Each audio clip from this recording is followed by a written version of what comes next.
नमस्कार, साप संदेश से मैं अनिल कौशिक। न्यूज़ अपडेट 7 बजे कार्यक्रम बादरा आसपास में आप सभी दोस्तों का स्वागत है। दोस्तों, कार्यक्रम की शुरुआत करते हैं हमेशा की तरह मुख्य खबर से, और आज भी हम बात करेंगे बादरा आसपास खबरों का, और आसपास की तमाम खबरें आपको विस्तार पूर्वक बताएंगे। वहीं दोस्तों समीक्षा करेंगे क्षेत्र की खबरों में। एक तो जो हमारे पड़ोसी कस्बे राजगढ़ में जो मुख्यमंत्री अशोक गहलोत का कल आना हुआ था, उसको लेकर भी उसके मायने क्या रहे, उसको लेकर भी बात करेंगे। और बात करेंगे दोस्तों कस्बा क्षेत्र की प्रमुख समस्याओं पर भी, जो कि नगर पालिका के विकास कार्यों से और जन समस्याओं से जुड़ी हुई है। दोस्तों, सीवरेज को लेकर भी विस्तार से हम बात करने वाले हैं, और पार्षदों ने सभी ने मिलकर आज एक ज्ञापन अधिशासी अधिकारी को 9 सूत्री मांगों का सौंपा है, तो उसको लेकर भी हम विस्तार से बात करने वाले हैं। और दोस्तों सभी खबरों का विस्तार से आपके सामने सभी खबरों की अपडेट भी बताएंगे। शुरुआत करते हैं दोस्तों पड़ोसी कस्बे राजगढ़ में आए मुख्यमंत्री अशोक गहलोत के कार्यक्रम से। मुख्यमंत्री अशोक गहलोत द्वारा जो ग्रामीण खेल ओलंपिक चल रहा है, उसका प्रथम चरण समापन हो चुका है दोस्तों, लेकिन ये दूसरे चरण का खेलों का कार्यक्रम था, जिसका उद्घाटन करने के लिए मुख्यमंत्री स्वयं राजगढ़ कृष्णा पूनिया के विधानसभा क्षेत्र में आए।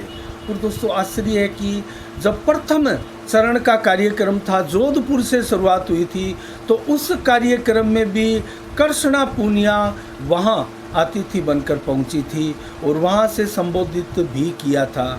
और आज जब दूसरे चरण का कार्यक्रम आयोजित किया जा रहा है खेलों का, ओलंपिक का, तो वहाँ राजगढ़ से उस कार्यक्रम का आयोजन किया जा रहा है।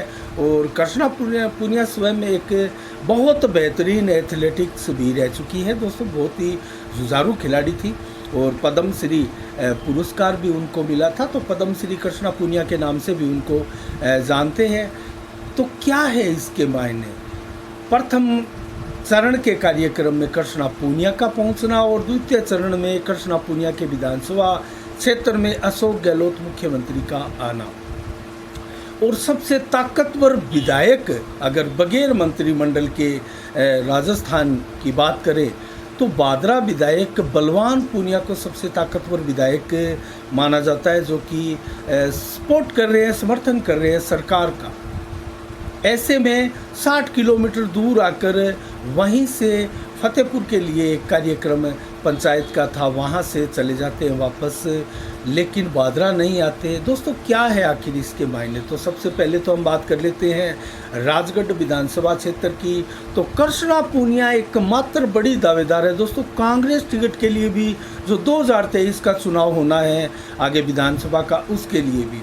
और वर्तमान में भी कांग्रेस की टिकट को लेकर कृष्णा पूनिया को कोई टक्कर देता हुआ प्रतीत राजगढ़ विधानसभा में तो नहीं होता दोस्तों। और ऐसे में जब वर्तमान रिलेशन की बात करें और नेताओं की आपसी संबंधों की बात करें, संपर्कों की बात करें, तो कृष्णा पूनिया विधायक जो है वो बेहद पॉपुलर विधायक है, और राजस्थान सरकार के एकदम खास नेताओं में भी कृष्णा पूनिया का नाम है। और पुनः कृष्णा पूनिया को टिकट अशोक गहलोत सरकार दे सकती है।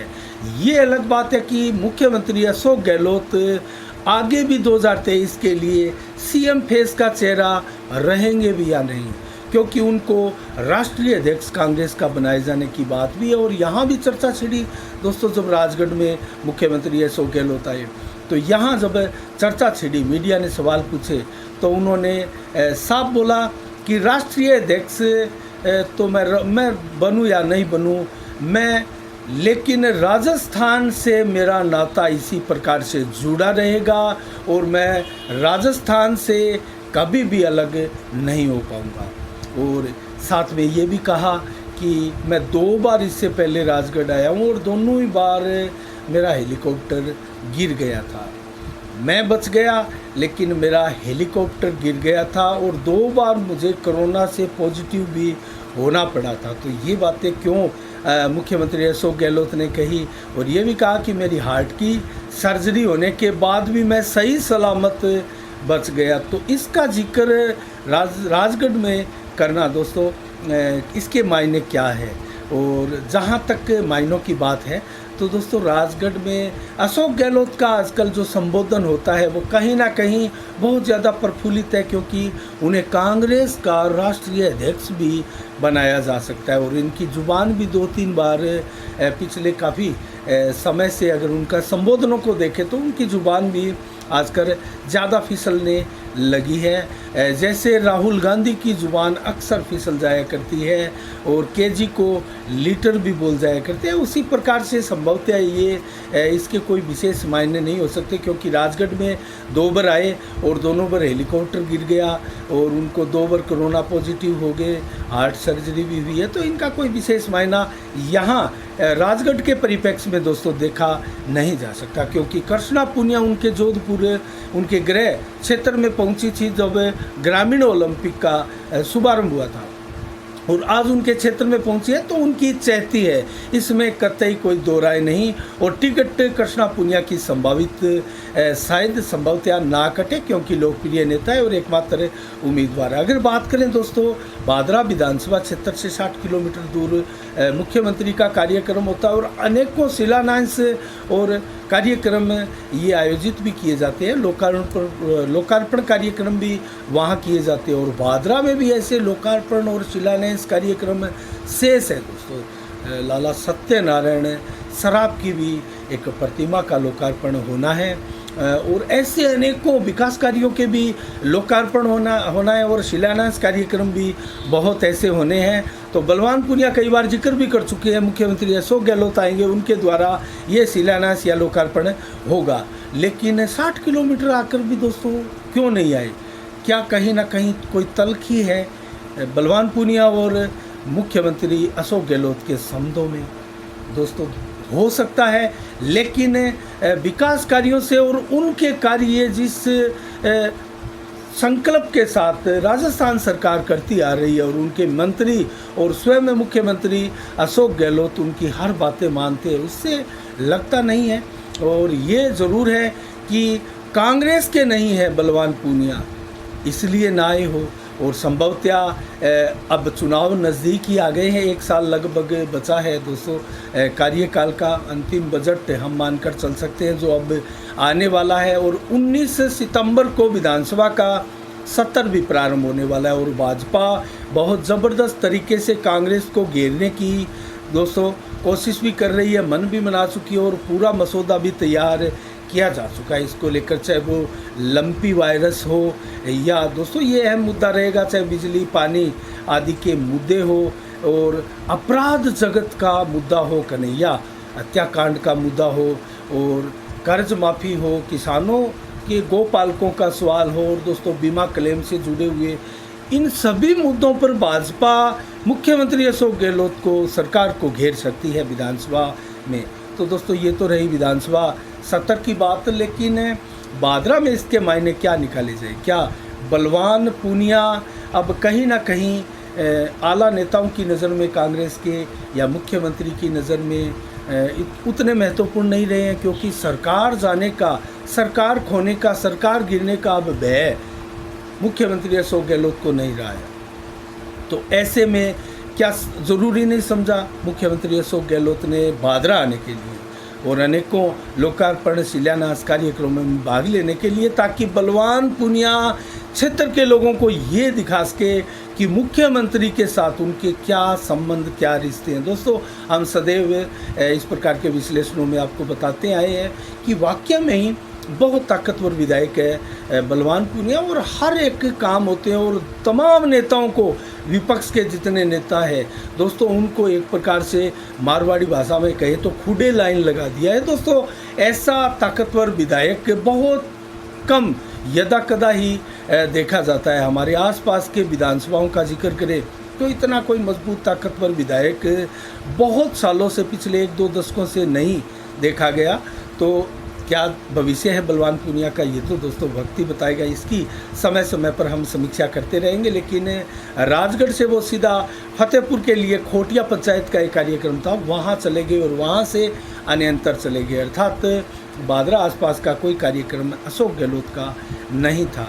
और अब ये कहें कि एकदम पास आकर भी बहुत दूर चले गए तो भी दोस्तों ये कोई आश्चर्य की बात नहीं होगी। लेकिन हम बात करें दोस्तों और खबरों की, तो जन अधिकार यात्रा जो कि बिजली उपभोक्ता संघर्ष समिति के बैनर तले बादरा कस्बे के गांव-गांव ढाणी में फलीभूत हो रही है और लगभग 35 से अधिक गांवों में ये यात्रा अब तक संपन्न हो चुकी है दोस्तों। इसका सफ़र हो चुका है 9वें दिन। अगर बात करूँ अमरपुरा, सूरतपुरा, सागड़ा, छानीबड़ी आदि गाँव में ये यात्रा पहुंची है और आज 13 तारीख है दोस्तों। 15 तारीख को बादरा उपखंड कार्यालय में ये यात्रा पहुंचेगी और धरना प्रदर्शन कई कार्यक्रम होंगे। तो इस यात्रा के मायने क्या है? अनेकों मुद्दे हैं दोस्तों, अनेकों मुद्दे, पानी, बिजली, शिक्षा, स्वास्थ्य, महंगाई, बीमा क्लेम हो, लंपी वायरस हो, इन सभी मुद्दों को लेकर ये जन अधिकार यात्रा निकाली जा रही है। क्या इस जन अधिकार यात्रा से भी कोई नेता का पर्दापण हो सकता है? दोस्तों इसकी क्या मायने हैं, इसका आगे विस्तार से हम विश्लेषण भी करेंगे। और जिस प्रकार से ये यात्रा बिजली उपभोक्ता संघर्ष समिति के बैनर तले जो नेत्राणा में लगातार धरना प्रदर्शन चल रहे थे और 5 प्रमुख मांगे लगभग थी, जो 300 यूनिट बिजली फ्री की, कोरोना काल के बिलों को माफ़ करने की, जो खराब मीटर है उनको बदले जाने की, जो सरचार्ज विभिन्न तरह के लगाए जा रहे हैं उन सबको हटाने की, और जो नया विधेयक है उसको भी हटाने की, निजीकरण का विरोध आदि अनेकों मांगे थी। इसके अलावा 8 मांगे जो जनता की ओर शामिल की गई है इस जन अधिकार यात्रा में, और कुल 13 मांगों के साथ ये जन अधिकार यात्रा बादरा तहसील में निकाली जा रही है। इसके क्या इसका दूरगामी असर होगा दोस्तों, आगे विस्तार के साथ इसका हम अध्ययन भी करेंगे और पक्ष विपक्ष के कौन से नेता पर कितना प्रभाव पड़ेगा, किसको इसका फायदा मिलने वाला है, सारे विस्तार के साथ ये कार्यक्रम आपको बताएंगे।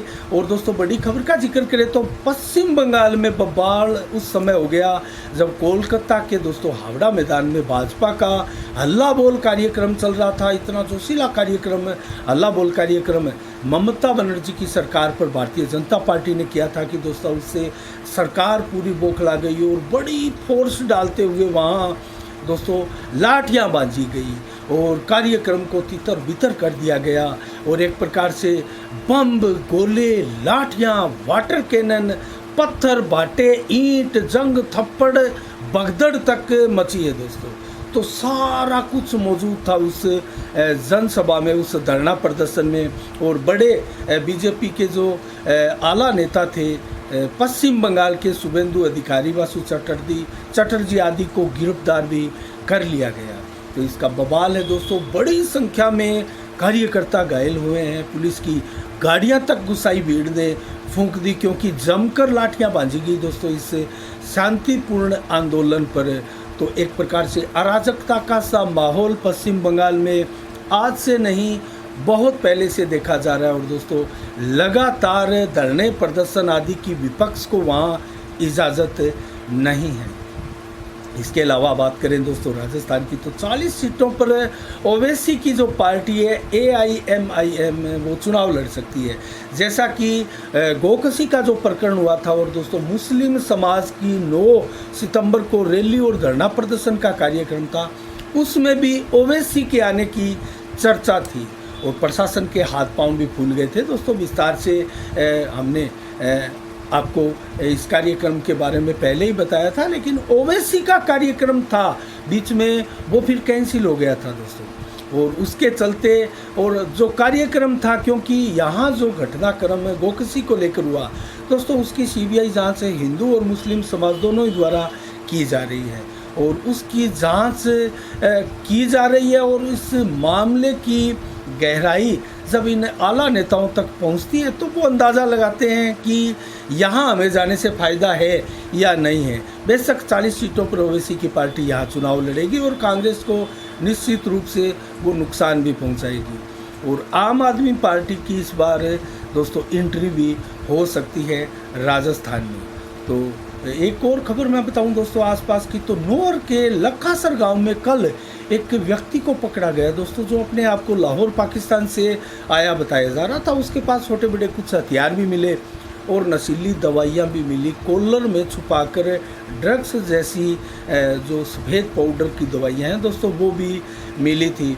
और नशीली दवाइयों के अलावा अनेक ऐसी चीज़ें दवाइयाँ मिली, उनके ऊपर मेड इन पाकिस्तान भी लिखा हुआ था। तो पुलिस ने इस शख्स को अपने हिरासत में ले लिया, पूछताछ जारी है। अभी तक कुछ पुलिस द्वारा खुलासा इसको लेकर नहीं किया गया। इसके अलावा दोस्तों जिक्र करें श्री श्याम उच्च माध्यमिक विद्यालय का, तो जो इंस्पायर अवार्ड है 2022 का दोस्तों सर्वाधिक विद्यार्थी जो है श्री श्याम शिक्षण संस्थान के ही चुने गए हैं। 17 विद्यार्थियों को दोस्तों जो भारत सरकार के विज्ञान एवं प्रौद्योगिकी विकास द्वारा जो प्रतिभावान विद्यार्थियों को एक प्रकार से छात्रवृत्ति दी जाती है दोस्तों, जो विज्ञान विषय में उच्च शिक्षा प्राप्त करने के लिए जो इंस्पायर अवार्ड की घोषणाएं की जाती है, उसमें श्याम स्कूल सदैव अव्वल रहता है दोस्तों। चाहे गार्गी पुरस्कार हो, चाहे परीक्षा फल हो दोस्तों, किसी भी 10वीं का 12वीं का रिजल्ट हो, श्री श्याम शिक्षण संस्थान कस्बे की श्रेष्ठतम शिक्षण संस्थानों में से एक है। ये बादरा की नहीं दोस्तों, राजस्थान की सर्वश्रेष्ठ शिक्षण संस्थानों में श्री श्याम शिक्षण संस्थान का नाम आता है और हनुमानगढ़ जिले की टॉप शिक्षण संस्थान मानी जाती है। तो दोस्तों इसके 17 सर्वाधिक विद्यार्थी इसमें चुने गए हैं। और जो छात्रवृत्ति जिन विद्यार्थियों को मिलने जा रही है उनके मैं नाम आपको बताऊं विद्यार्थियों के, तो डिम्पल, दिव्या और फरजाना बानो, दीक्षा, निशा, कविता, अलका, आंचल, अंकिता, विश्वास कुमार, भावना, रितु, साइबा बानो, स्नेहा, सुमित, पूनम ढाका आदि ये विद्यार्थी हैं जिनको दोस्तों लगभग 80,000 रुपये वार्षिक छात्रवृत्ति के हिसाब से अगर 5 वर्ष का देखें तो 4 लाख की राशि इन विद्यार्थियों को मिलेगी। और प्रधानाचार्य अमरनाथ शर्मा द्वारा दोस्तों इन सभी विद्यार्थियों को उज्जवल भविष्य और की शुभकामनाएं दी और आगे उनका भविष्य उज्जवल हो, और इनके शुभकामनाएं दी गई उनके अभिभावकों को भी और अपने सभी स्टाफ को भी कि ऐसे होनहार विद्यार्थी इस शिक्षण संस्थान में नित्य लगातार निरंतर आगे बढ़ते हुए जा रहे हैं। तो दोस्तों अन्य खबरों की ओर हम रुख करें, बात करें तो आपको मंडियों के भाव, मौसम की मिजाज की जानकारी देंगे। आज बात करते हैं दोस्तों उस विषय पर जिस विषय को लेकर पिछले काफ़ी दिनों से नगर पालिका क्षेत्र बादरा में बवाल मचा है और हर गली मोहल्ले में एक प्रकार से सड़कें धंसने की, सुरंगें मिलने की, सड़कों के नीचे खोखलापन मिलने की, सीवरेज के चैम्बर ज़मीन में फटने की दोस्तों इस प्रकार की अजीबोगरीब घटनाएं घटित हो रही है, जिसको लेकर पूरे कस्बा क्षेत्र में चर्चाओं का बाजार गर्म है। दोस्तों शुरुआत करते हैं इसी खबर से। दोस्तों बादरा नगर पालिका क्षेत्र का इस कदर हाल बेहाल है कि आप स्वयं दोस्तों अगर बादरा आसपास क्षेत्र के ही हैं और कभी बादरा आए हैं और बाज़ार से गुजरे हैं तो आपने अंदाज़ा सहज रूप से लगा लिया होगा। सड़कें बाज़ारों की सकरी और दुकानदारों द्वारा अपना सामान आगे छोड़कर और जो पर्दे लगाकर भी 5 से 7 फुट तक जो सड़कें रोकना और गलियां रोकना और आवागमन इस प्रकार बाधित होता है और बार बार जाम की स्थितियां लगती है, क्योंकि दुकानों के आगे रही सही कसर वाहन, मोटरसाइकिल चालक, कार, जो भी वाहन होते हैं दोस्तों आड़े टेढ़े खड़े करके अव्यवस्थाओं का पूरा आलम जो है आपको बादरा कस्बे में मिल जाएगा। अगर आप बादरा कस्बे का अवलोकन करेंगे और बहुत बड़ी अव्यवस्था आपको किसी कस्बा में देखनी है तो आप बादरा चले आइएगा और अव्यवस्था आप देखिएगा। दोस्तों कहीं ना कहीं नगर पालिका का फेलियर पिछले 1 दशक से अधिक समय से लगातार देखा जा रहा है दोस्तों। बिल्कुल फेलियर कहीं कोई दिखाई नहीं देता कि नगर पालिका नाम की चीज़ भी क्या यहाँ है क्या। सड़कें नहीं बनती है, पुरानी सड़कों को उखाड़ा नहीं जाता है दोस्तों, सड़कों के ऊपर सड़कें बना दी जाती है, नालियाँ और गहरी होती जाती है।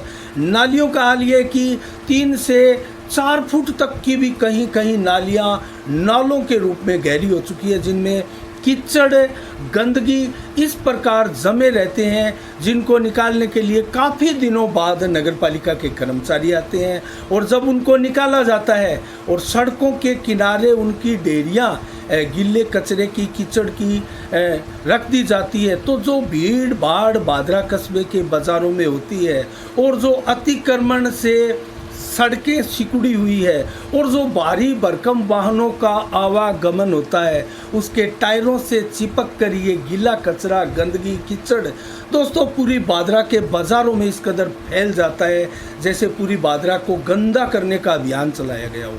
और आधे से कहीं अधिक कचरा वो गीला ज्यों का त्यों वापस नालियों में चला जाता है। तो क्या फ़ायदा है दोस्तों ऐसी नालियों का, ऐसी व्यवस्था का, ऐसी साफ सफाई व्यवस्था का।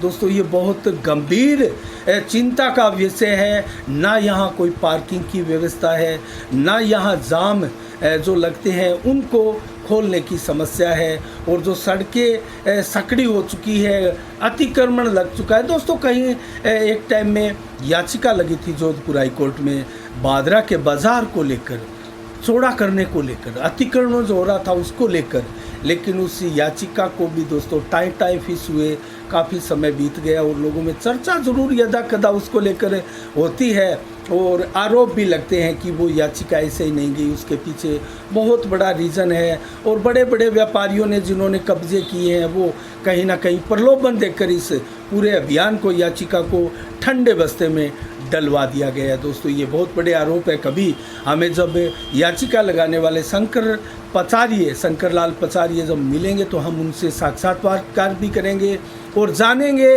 कि बादरा कस्बे को आपने इस हाल पर क्यों छोड़ दिया, क्यों आपने जिस कार्यक्रम को आपने अपने हाथ में लिया था उसको अंजाम तक नहीं पहुंचाया। दोस्तों ये बहुत बड़े सवाल है जो शंकरलाल पचारिया पर भी लगने स्वाभाविक है। ज़रूर हम उनसे भी बात करेंगे जब उनसे मुलाकात होगी और उनका एक साक्षात्कार हमारा करने का विचार है। जानेंगे कैसे वो याचिका ठंडे बस्ते में है या फिर याचिका वो अभी भी कहीं उम्मीद बंधाती हुई कहीं रेंग रही है या फिर कहीं फाइलों में दब चुकी है। दोस्तों इस पर भी हम आगे बात करेंगे। हम बात कर रहे हैं बादरा कस्बे की अव्यवस्थाओं को लेकर। दोस्तों अभी 2-3 दिन पहले ही पार्षदों का एक गुट बना है, एक यूनियन बनी है। बीजेपी, कांग्रेस, निर्दलीय, सीपीएम सभी पार्षद एक हुए और दावा तो ये किया जा रहा है कि 38 पार्षदों का समर्थन है इस यूनियन को। मात्र 2 पार्षद बचे। आखिर 2 पार्षद कौन से वो हो सकते हैं? दोस्तों इसके ऊपर भी हम आपको विस्तार से बताएंगे। संभवतया वो वार्ड नंबर 23 की पार्षद जो कि कृष्ण बलदेव शर्मा की पार्षद है वो हो सकती है, जैसा चर्चा सुनी। और एक हंसराज जी जो आर्य है दोस्तों, उनकी पुत्र वधू भी हो सकती है, ज्ञान सिंह की धर्मपत्नी। तो दोस्तों और भी हो सकते हैं, लेकिन जो मीटिंग हुई थी पार्षदों की उनमें भी बहुत पार्षद नदारत थे। तो क्या 2 पार्षदों का ये एक दावा मात्र है जो पार्षद यूनियन बनी है? मैं अगर आपको बताऊं तो उनके पार्षदों की जो मोहरे सिग्नेचर थे और हस्ताक्षर था वो लगभग दोस्तों 31 के लगभग पार्षद थे। तो उनमें 9 पार्षद नहीं थे। तो मैं आपको बताऊं तो वार्ड नंबर 1, वार्ड नंबर 1 की सोबिया, वार्ड नंबर 2 की जन्नत बानो, वार्ड नंबर 3 की पूजा सैनी, वार्ड नंबर 4 के नंदलाल सैनी और वार्ड नंबर 5 के गौरव सोनी, वार्ड नंबर 6 के बलवंत सैनी, वार्ड नंबर 7 के हरिप्रकाश शर्मा, वार्ड नंबर 8 की पूनम वर्मा इसमें शामिल है, लेकिन वार्ड नंबर 9 अनवर कुरैशी के इसमें साइन नहीं थे। संभवतः इनके साथ हो।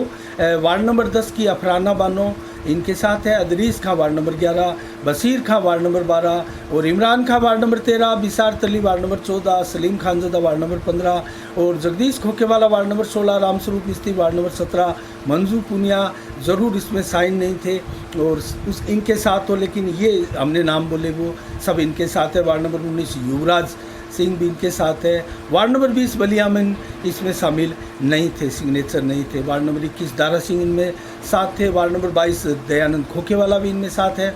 वार्ड नंबर 23 अरुणा शर्मा ये इनमें नहीं हमें दिखाई दी। वार्ड नंबर 24 का पार्षद भी इन्हें नहीं दिखाई दिया। वार्ड नंबर 25 की पूनम वर्मा के सिग्नेचर थे, दिखाई दिए। वार्ड नंबर 26 दिखाई नहीं दिए। स्वाति नाटो वार्ड नंबर 27 की इसमें सिग्नेचर भी दिखाई दिए। वार्ड नंबर 28 की शारदा भी इसमें दिखाई दी। वार्ड नंबर 29 के विशाल गोयल, वार्ड नंबर 30 की लक्ष्मी देवी, वार्ड नंबर 31 के मांगीलाल गोयल भी दिखाई दिए। वार्ड नंबर 32 का पार्षद का हमें सिग्नेचर यहाँ दिखाई नहीं दिया। वार्ड नंबर 33 लूणाराम भी थे। वार्ड नंबर 34 लीलूराम भी। Ward number 35 Aslam advocate. Ward number 36 Vinod Saini की धर्मपत्नी और वार्ड नंबर 37 पंकज टोकसिया के अलावा वार्ड नंबर 40 प्रेम झोड़ भी थे। वार्ड नंबर 38 भी इसमें शामिल थे, लेकिन वार्ड नंबर 39 के सिग्नेचर हमें दिखाई नहीं दिए। तो लगभग अभी 7-8 पार्षद संभवतः हो सकता है इनसे अलग हो।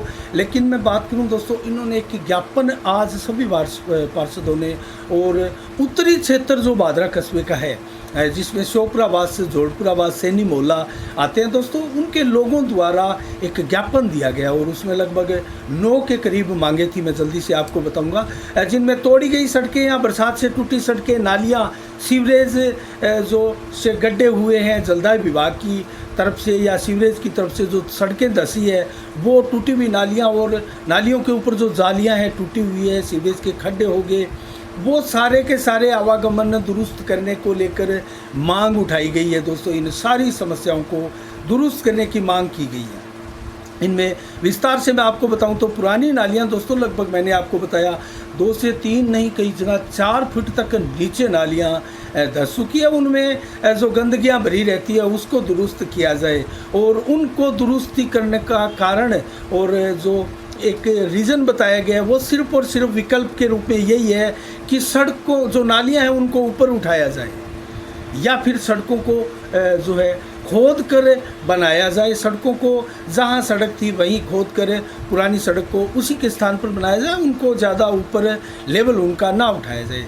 और कई दिनों से जब इन नालियों को कीचड़ नहीं निकलता है तो मैंने आपको स्थिति बताई किस प्रकार से पूरा बाज़ार गंदा हो जाता है कीचड़ से, तो ये भी मांग उठाई गई है। और नालियों को ऊपर उठाना ही मात्र इनका समाधान भी बताया गया है। और सीवरेज डालने के बाद सभी तोड़ी गई सड़कें बना दी गई है, लेकिन उनमें धंसने की जब प्रक्रिया दर्जनों की संख्या में सभी गलियों में वार्डों में आ रही है, तो वहाँ सिर्फ मिट्टी डालकर इतनी सीधी कर ली जाती है, जो कि पर्याप्त नहीं है। और दोस्तों कहीं ना कहीं ये भी इसी चीज़ का नतीजा है, जब सीवरेज लाइन डालने के पश्चात जमावट करके मिट्टी डालकर सड़क बनाई गई थी, तो सड़क बनाने से पहले मिट्टी को जो है कंपैक्ट नहीं किया गया था दोस्तों, उसको अच्छे से जमाया नहीं गया था। उसके लिए कंप्रेसर मशीन भी आती है दोस्तों, जिसको मिट्टी कंपैक्ट करके उसको नीचे जमा दिया जाता है। और कम से कम आप नॉर्मल मिट्टी जमाएंगे, उसके ऊपर सड़क बनाएंगे और कंपैक्ट करेंगे तो कम से कम 1 फुट या 1.5 फुट नीचे चली जाएगी वो मिट्टी की जमावट। तो इतना अंतर होता है, और यही रीज़न है कि सड़कें दोस्तों धंसती जा रही है।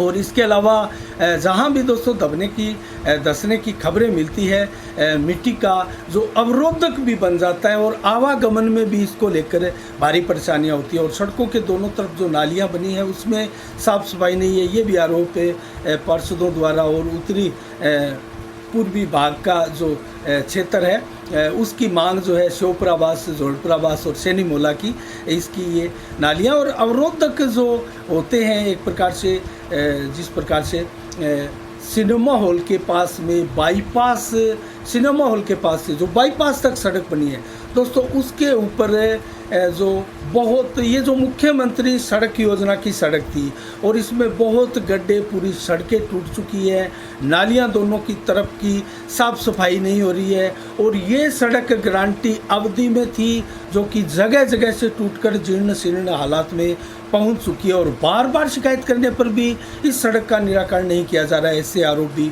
लगाए गए हैं। और ये कोलतार से बनाई गई है और इसमें जो खामियां आई रही है उसको भी कोलतार से ही दुरुस्त करने की मांग की जा रही है। इसके अलावा दोस्तों सड़कों के दोनों तरफ की नालियों की सफाई नहीं है और नालियों पर लगाई गई जालियाँ टूट चुकी है। सब्जी मंडी गली का हालत सबसे ज़्यादा खतरनाक बताया जा रहा है।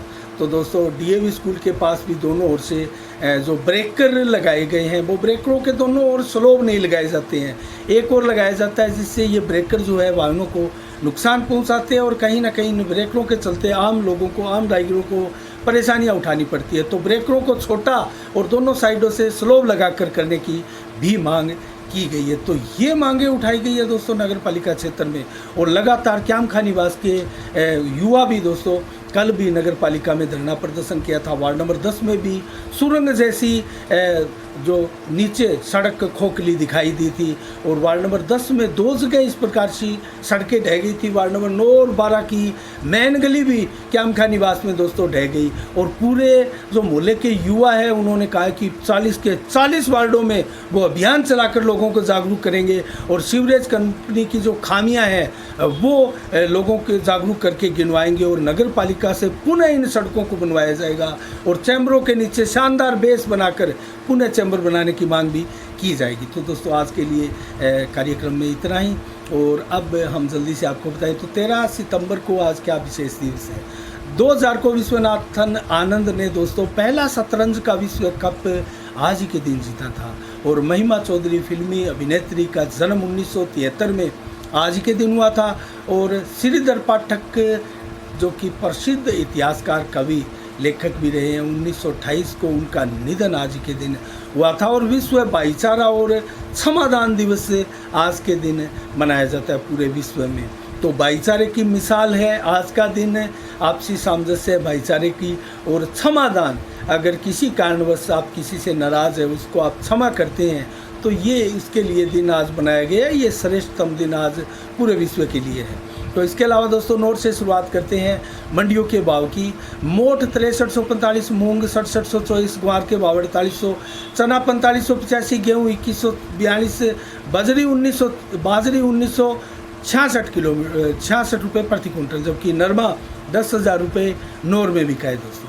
और सरसों के भाव 5925 रहे हैं। रावतसर मंडी में मोट बिका है दोस्तों 6300, ग्वार बिका है 4700, तारामीरा 4800, जबकि गेहूं बिका है 2165, मूंग के भाव 5200 और सरसों के भाव 5603 रुपये प्रति क्विंटल रहे हैं। और संगरिया मंडी में गेहूं बिका है 2189, सरसों बिकी है 5832 और चना बिका है 4250। और एलनाबाद मंडी में नरमा 10,200 बिका है, जबकि सरसों 5900, चना 4497, ग्वार 4600, गेहूँ 2180, मूंग 6380। आदमपुर मंडी में ग्वार 4799, सरसों 5660, जबकि नरमा बिका है 10,150 रुपये प्रति क्विंटल। फतेहाबाद मंडी में नरमा 9925, कपास 8500, भट्टू में नरमा 10,000, जबकि अंतिम मंडी सरसा में गेहूं 2200, सरसों 5871, नरमा 10,291 रुपये प्रति क्विंटल बिका है। आज मौसम का मिजाज बताएं तो 13 सितंबर को 34 से 35 डिग्री टेम्परेचर रहा और लगभग 22 से 25 किलोमीटर की रफ्तार से हवा चलती रही। पूरे दिन भर बादलों का छाना रहा, लेकिन कहीं बूंदाबांदी हल्की बरसात तो ज़रूर आसपास हुई है, कहीं हैवी बरसात की संभावनाएं नहीं थी। और इसके अलावा 14 सितंबर को कल मौसम 28 से 33 डिग्री और मैक्सिमम 34 डिग्री दोपहर को रहने वाला है। तो कल 1.8 mm बरसात की चेतावनी मौसम विभाग द्वारा दिन भर दी गई है दोस्तों बरसात के लिए। तो कल आपको खुशनुमा मौसम भी दिखाई देगा, बादरा में बरसात की हल्की चेतावनी भी है। इसके अलावा रात्रि को 29 से 31 डिग्री टेम्परेचर, 14 से 18 किलोमीटर की रफ्तार से दिन भर और रात्रि को हवाएं चलेगी। और रात्रि को भी दोस्तों 62-70% बादल छाए रहेंगे और दिन भर 90 से 100% बादल आसमान में छाए रहेंगे। आज के लिए इतना ही। कल ठीक शाम 7 बजे फिर आपसे रूबरू होंगे नई खबरों के साथ, नई समीक्षा के साथ। तब तक के लिए दोस्तों आप अपना बहुत बहुत ख्याल रखिएगा। मुझे दीजिएगा इजाज़त। साफ संदेश से मैं अनिल कौशिक। नमस्कार। जय भारत, जय जय राजस्थान।